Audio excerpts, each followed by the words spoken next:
met Bruce about a few years ago, and we dated for year. a year.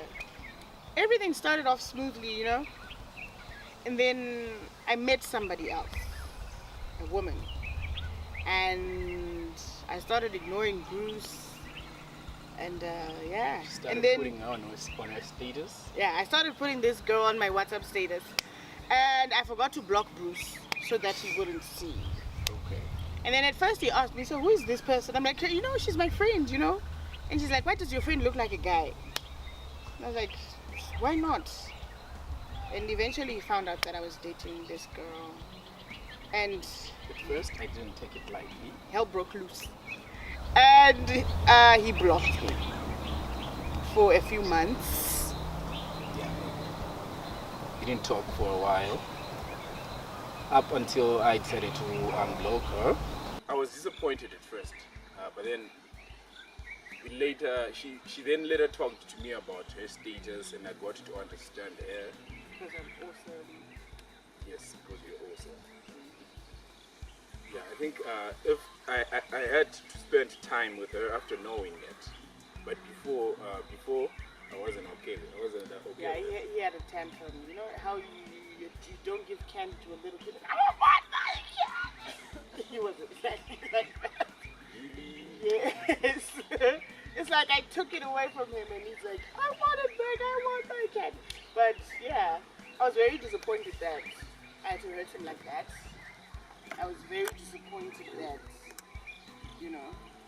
I couldn't tell him myself because I really wanted to. But how do you tell somebody that you have told in the past that you care about another woman? And society being society, he might not have accepted it. He might have outed you. To understand these people, I think you just have to spend time with them. I think you understand them better. Rather than you don't know them and you start judging them. Yeah. You just have to spend time and you know that they are awesome. We are not different.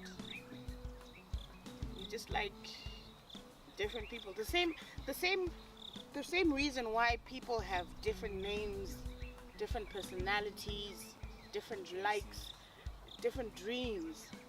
It's the same way we are different. It's just an awesome kind of different. I like what I like, and it's not like I'm going to come to every woman and say, I like you, I like you. I also have a type, I also have people that I like within my community. I'm not going to go out there and try to steal somebody's girlfriend from the boyfriend, or I might, but anyway. But we're amazing people. We're not different from everybody, I can stand there and you wouldn't even notice that I'm gay. Yes, I'm awesome, but I can just stand there and you wouldn't notice that I'm gay. So I would want to tell people that get to know us, spend time with us. Wherever we go, we must love one another. Hey.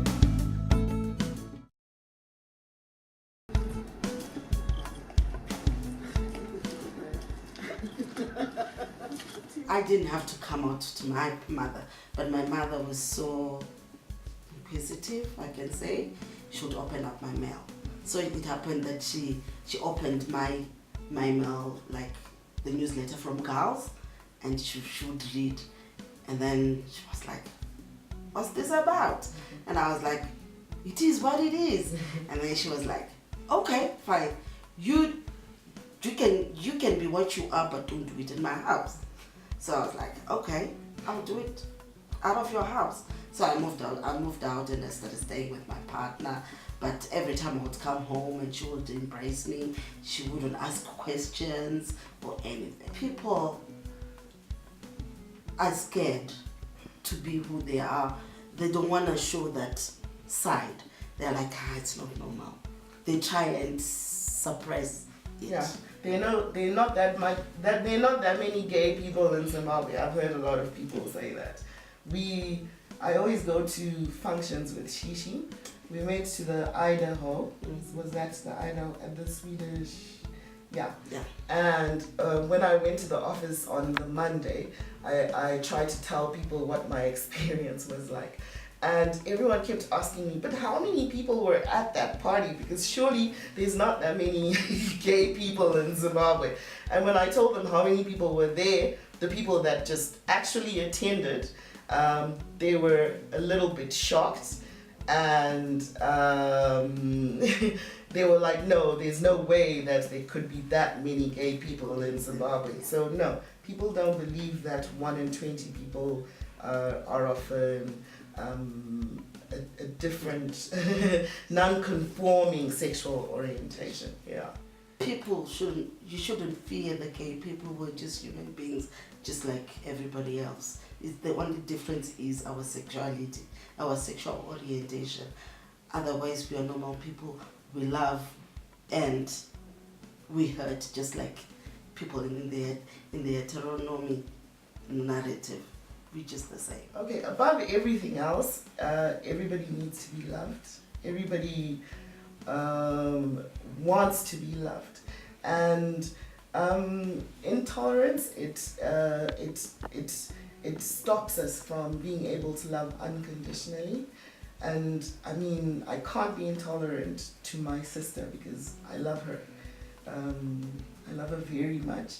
And if I don't love her, who's going to love her? How's the world also going to love her?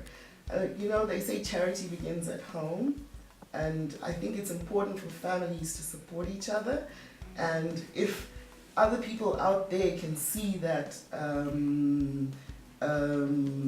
that somebody who's gay is getting support from their own family, like what leg do they have to stand on to hate somebody who's gay? Wherever we go, we must love one another. Hey.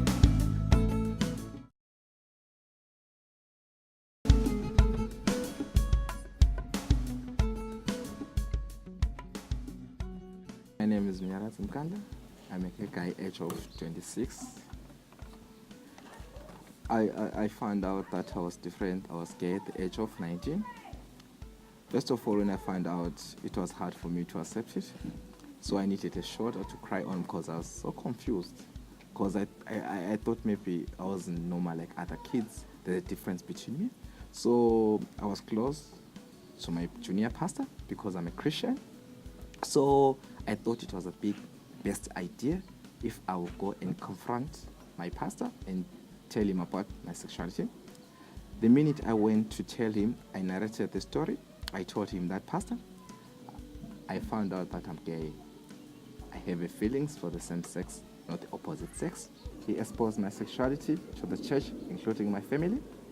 Just because of the shame, I tried to commit suicide, but because of the love of my aunt, she supported me. She's the reason why I'm alive today. Hey, by the time when I heard about he had to say he is gay, I was shocked. I was also shocked. He's different from other boys and stuff like that. And then people started talking bad about him, saying, hey, this guy, maybe he doesn't get it. Girls beautiful enough or something like that. Yeah, what. And it hurt me that people are saying bad things about him.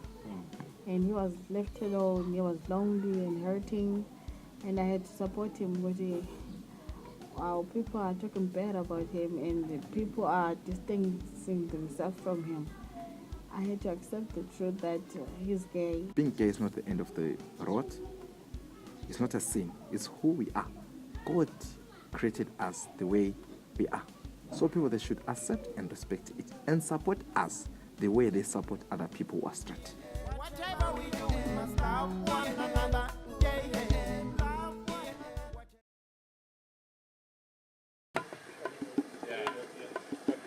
one. Wherever we go, we must love one another. Hey. Wherever we go, we must love one another. Hey.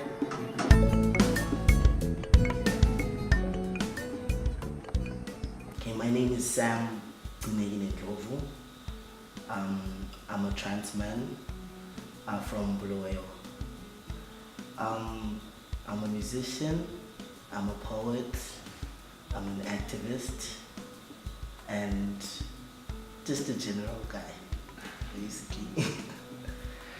Yeah, so basically in terms of my transition, I always realized that I was different from quite a young age, in terms of interest, in terms of just generally how I perceived myself within the world. For me, it took until probably my early 20s for me to first come across the terminology, and I did struggle initially because from where I'd heard information about transgender people, they were very much portrayed as weirdos. So I shuddered at the thought of being considered a weirdo by people.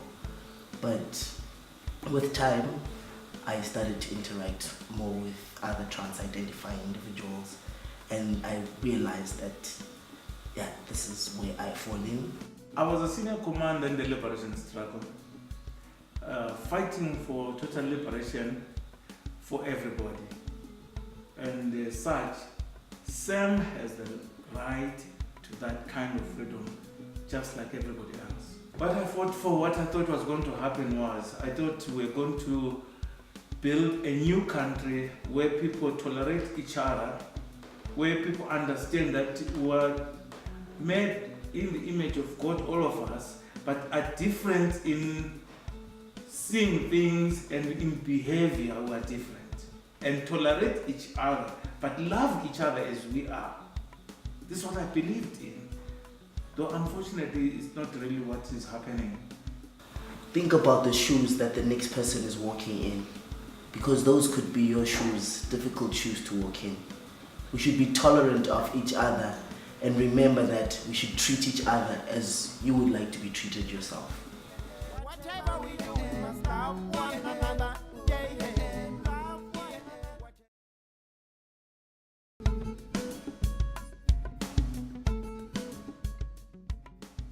It wasn't easy at first, but then I managed to figure out who I am. There's a time when I thought maybe it's a disease or a sickness or demons, but then to solve that, I decided to delete all my friends' phone numbers, like gay people, what, and then I started going to church every day, hoping that maybe solutions I end up okay and free from those demons and all that.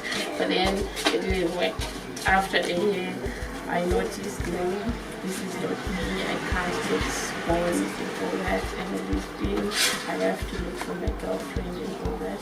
But my family finds it difficult to understand the whole process. But I'm happy that my girlfriend's family, they are supportive and they support both of us. My family, I think my father will be the only one to accept me and tolerate me, not my aunties or any other family member. I don't think so. Only my father. I think tolerance, it begins with your family and your friends and yourself. We have to accept and know who we are, and then it can spread to our family members, our family. They have to know, we have to educate them about how lesbians and gay people are, because most of the people, they just have that thing, like it's not right because the Zimbabwean law doesn't accept it or allow the act or something. But then it's real, it's there. People are there, they are lesbians, they feel for like same-sex relationship, they're doing it. So we have to accept it. We have to help those people to get to a point of maybe knowing and being accepted. I'm a lesbian, I have to love myself and be who I am.